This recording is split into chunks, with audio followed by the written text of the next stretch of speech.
Video check sa inyo mga pare. This is Herb Jang Motovlog. This video mga ka-Herb, bigyan ko kayo ng ilang tip sa mga mag-renew at kukuha ng student permit. Number 1 na kailangan nyo gawin is kumain, syempre.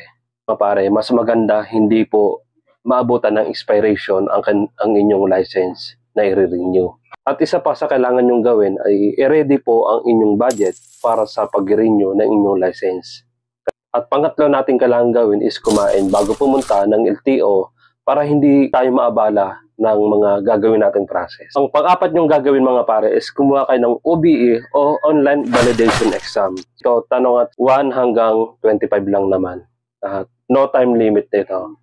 Pero kailangan nyong bilisan para mas maganda. Ang lima nyong gagawin mga pare is pumunta na kayo ng LTO na malapit sa inyo or may mga LTO branch po na mas malapit sa inyo.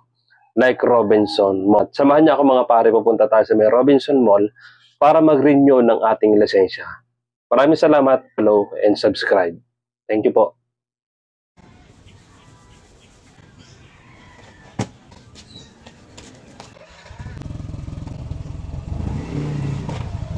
Good morning sa inyo mga pare. Ngayon pupunta tayo ng LTO Robinson Santa Rosa Laguna.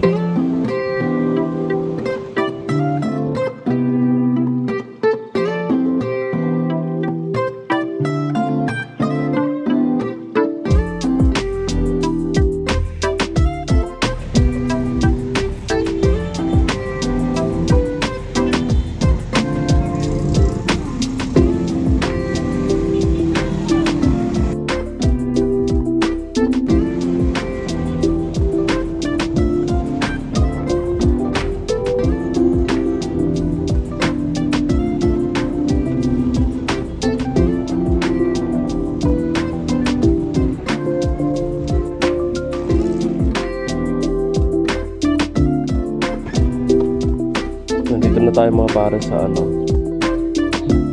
Bike. Sorry. Wala.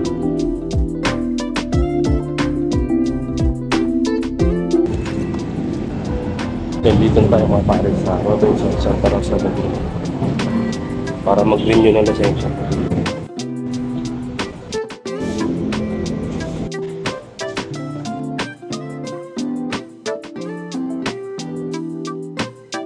First na gagawin natin mga pare is magpapa-medical tayo. Ay test lang. Bayad pala tayo sa entrance is 600.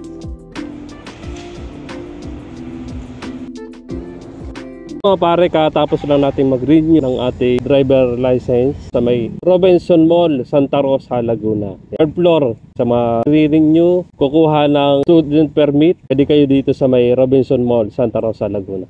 Thank you.